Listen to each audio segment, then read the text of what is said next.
আজকের গল্প ছল। কলমে কবিতা চক্রবর্তী। ঘুমটা অনেকক্ষণ ভেঙে গেছে।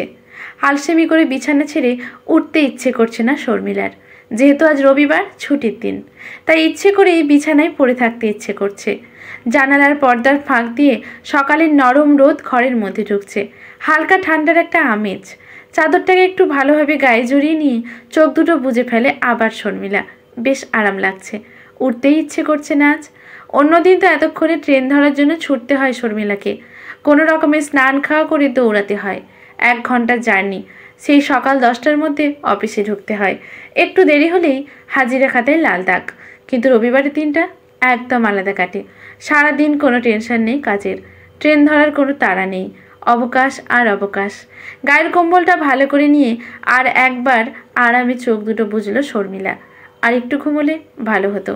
ঠাকুরঘর থেকে ধূপকাঠির গন্ধ আর ঘন্টার আওয়াজে বুঝলো মা আজও 7 সকালে স্নান করে ঠাকুর ঘরে ঢুকেছে। কতবার বারণ করেছে এই ঠান্ডায় সকালে স্নান করবে না, কিন্তু কে শোনে কার কথা। কখন যেন চোখ লেগে গেছিল আবার। মায়ের ডাকে উঠে ফ্রেশ হয়ে টেবিলে বসে চায়ের কাপে মুখ দিল শর্মিলা।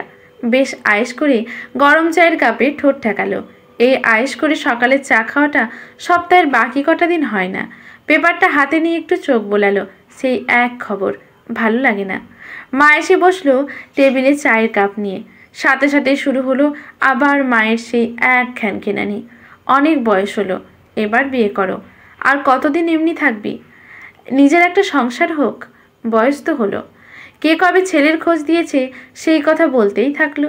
ছেলের ছবিও একটা সামনে রাখলো। অসহ্য লাগে শর্মিলার।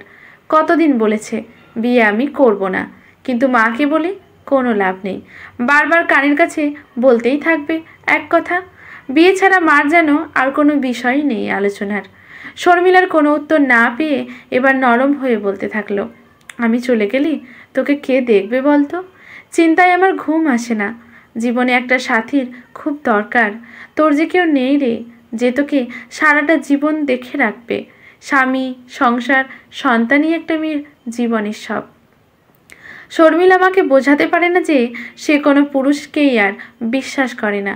2-1 যে জীবনে আসতে চায়নি তা নয়, কিন্তু শর্মিলা কিছুতেই আর বিশ্বাস করেনি কাউকে। ওর চোখে সবাই সমান, সবাই প্রতারক। কোনো পুরুষের সাহায্য ছাড়াই সে এই জীবনে চলতে পারবে, কাউকে দরকার নেই। কিন্তু দিনে দিনে সেটা মাকে বোঝানো কঠিন হয়ে পড়েছে। মায়ের বকবকানি এখন কিছুক্ষণ চলতেই থাকবে, জানি শর্মিলা। অফিস থাকলে তো এসব বেশি বলতে পারে না। ছুটির দিন এরকম বক বক করেই যায়। মায়ের কথায় কোনো উত্তর না দিয়ে চায়ের কাপটা নিয়ে নিজের ঘরে ঢুকে জানালার কাছে গিয়ে দাঁড়ালো শর্মিলা। মনে পড়তে থাকলো সব কথা। কি করে বিশ্বাস করবে সে? সারা জীবন কি সবাই তাকে ঠকিয়ে যাবে? বারবার প্রতারণার শিকার হবে সে? না, তার চেয়ে একা থাকাই অনেক ভালো। তবে কি শুধু পুরুষরা প্রতারণা করে, মেয়েরা করে না? না হলে আজ কি করে এমন একার জীবন তার? কেনই বা এত রাগ সবার উপর? শর্মিলার মনে পড়ে তপতির কথা। কলেজে গিয়ে বন্ধুত্ব হয় তপতির সাথে। সেই বন্ধুত্ব এতটাই গাঢ় হয় কিছুদিনের মধ্যেই, যেন মনে হয় না আগে তাদের পরিচয় ছিল না। কলেজে ভর্তি হয়েই বন্ধুত্ব হয়। তপতি ছিল ছটপটে প্রাণবন্ধ একটা মেয়ে।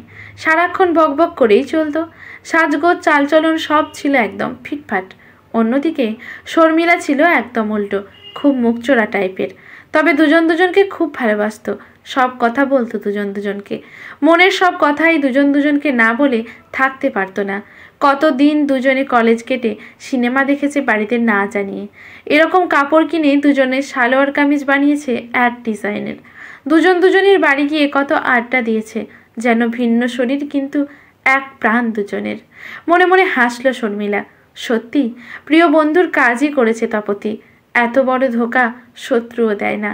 আর দিব্যেন্দু, ওর মুখটা মনে হতেই এক রাস ঘৃণা মনের মধ্যে জেগে উঠল।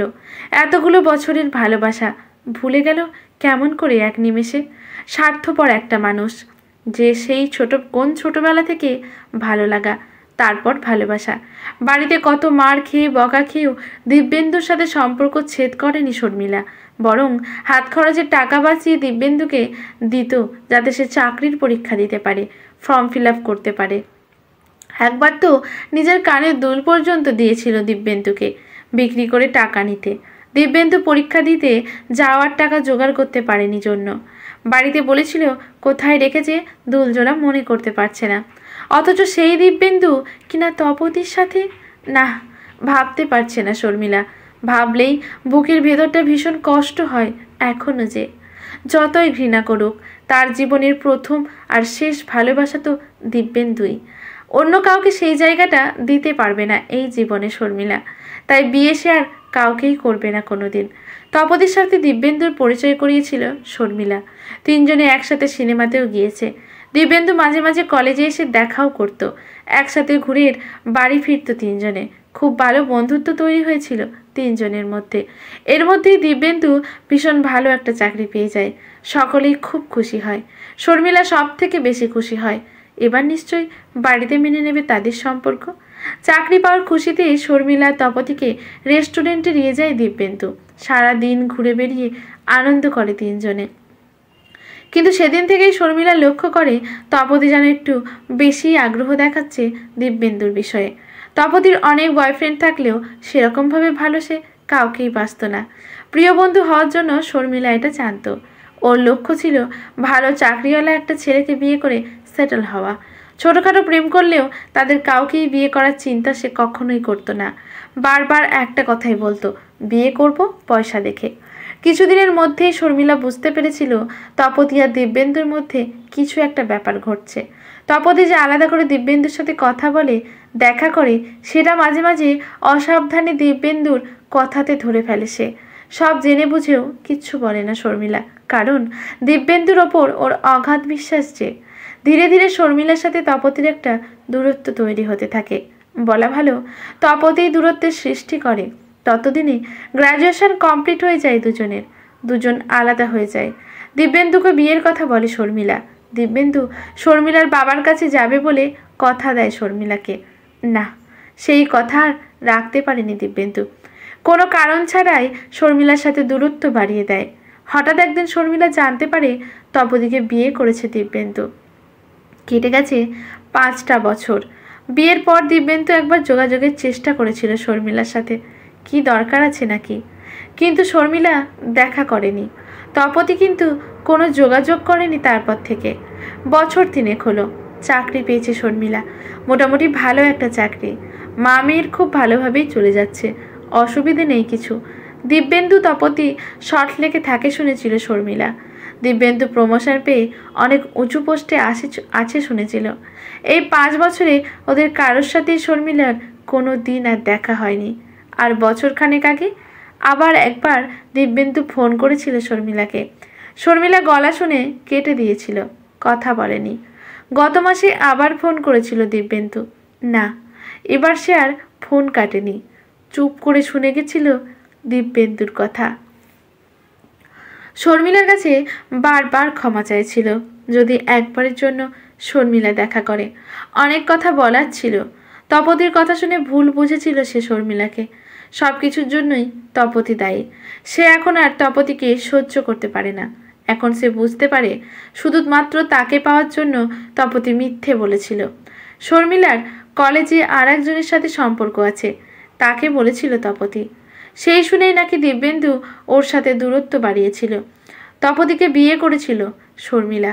কোনো উত্তর দেয়নি, শুধু শুনে গেছে।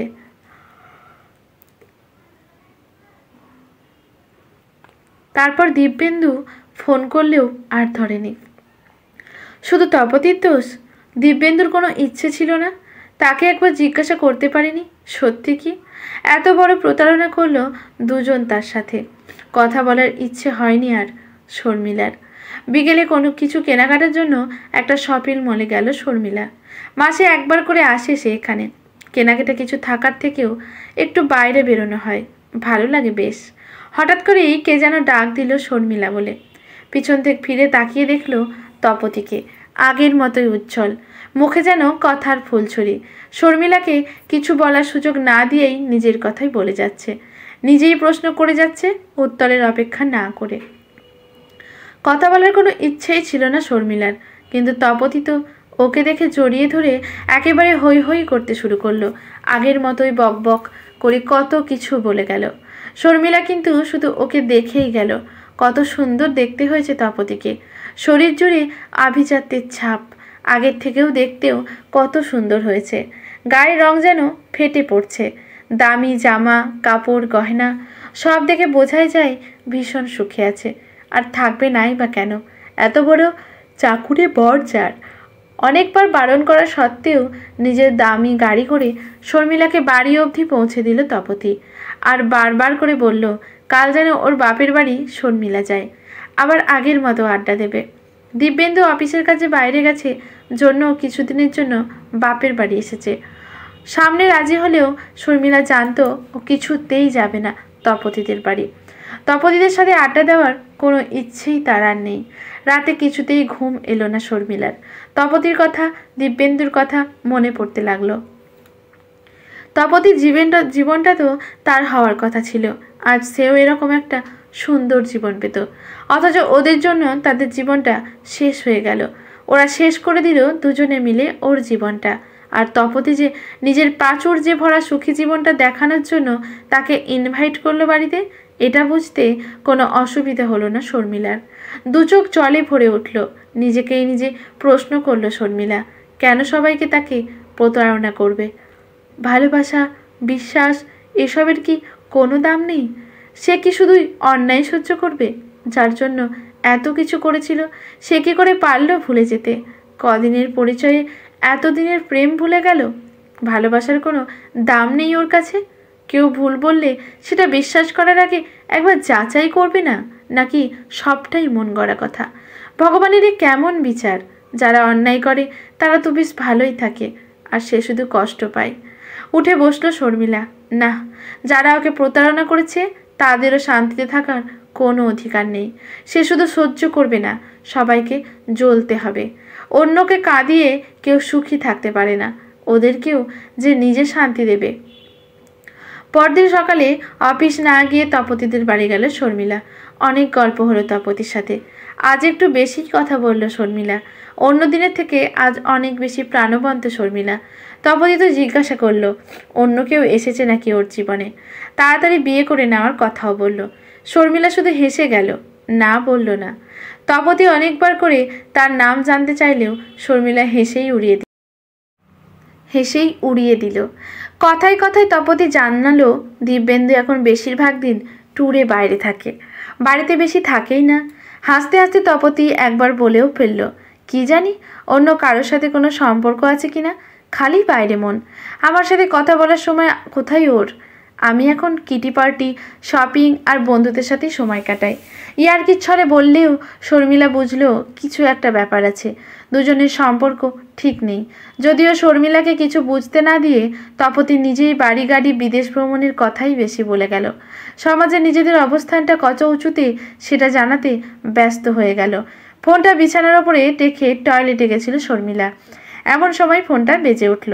প্রথমে তপতি কিছু করেনি, কিন্তু আর একবার রিং হতেই দেখলো তাতে দিব্যেন্দুর নাম লেখা, আর নম্বরটা দিব্যেন্দুরই। বুঝলো দিব্যেন্দুর সাথে এখনও শর্মিলার সম্পর্ক আছে। অন্ধকার নেমে এলো তপতির মুখে। পর্দার আড়াল থেকে সব লক্ষ্য করলো শর্মিলা। মুখের মধ্যে একটা বাঁকা হাসি ফুটে উঠল। আজ সকালেই দিব্যেন্দুকে নিজে ফোন করে বলেছিল 12টার সময় ফোন করতে, দরকার আছে। ও জানতো দিব্যেন্দু ফোন করবেই, কারণ এর আগে অনেকবার কথা বলতে চেয়েছিল, কিন্তু শর্মিলা ফোন ধরেনি। ঘরে ঢুকে শর্মিলা লক্ষ্য করলো তপতি কোনো কথা বলছে না, তেমন আগের মতো বক বক আর করছে না। শর্মিলা ফোনটা হাতে নিয়ে দেখলো দিব্যেন্দু দুটো মিসড কল। সাথে সাথে তৃতীয়বার আবার ফোন করলো দিব্যেন্দু। এবার কথা বলার আছিলায় বারান্দার বাইরে গিয়ে ফোনটা কেটে দিয়েও ফোনটা মুখের কাছে নিয়ে আস্তে আস্তে করে হেসে শর্মিলা বলল, উফ, তুমি এত অস্থির কেন বলো তো? বারবার ফোন করছো, দিনে কতবার কথা বলতে লাগে? আমাকে না দেখে থাকতে পারছো না নাকি? তপতি যদি দেখে ফেলতো? আরও কিছু মন গড়া কথা বলে গেল শর্মিলা। ঘাড় গড়িয়ে দেখলো তপতি পর্দার আড়াল থেকে কথাগুলো শুনল। তপতি বুঝতেও পারল না ফোনের ওপারে কেউ নেই, আর বেশিক্ষণ থাকলেও না সেখানে শর্মিলা। তপতিও আর বেশি কথা বলল না।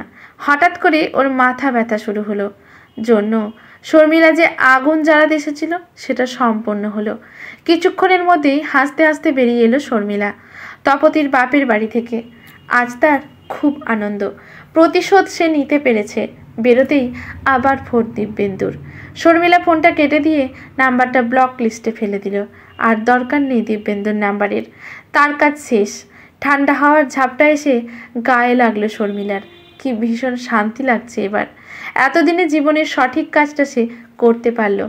প্রতারণার শাস্তি সে প্রতারণা করেই দিল। আজকের গল্পটি এখানেই সমাপ্ত। গল্পটি ভালো লাগলে লেখকের প্রতি শ্রদ্ধা জানিয়ে একটি কমেন্ট করে যাবেন, লাইক শেয়ার করে পাশে থাকবেন। ইউটিউব থেকে দেখলে চ্যানেলটি সাবস্ক্রাইব করে বেল নোটিফিকেশনটি অল করে দেবেন।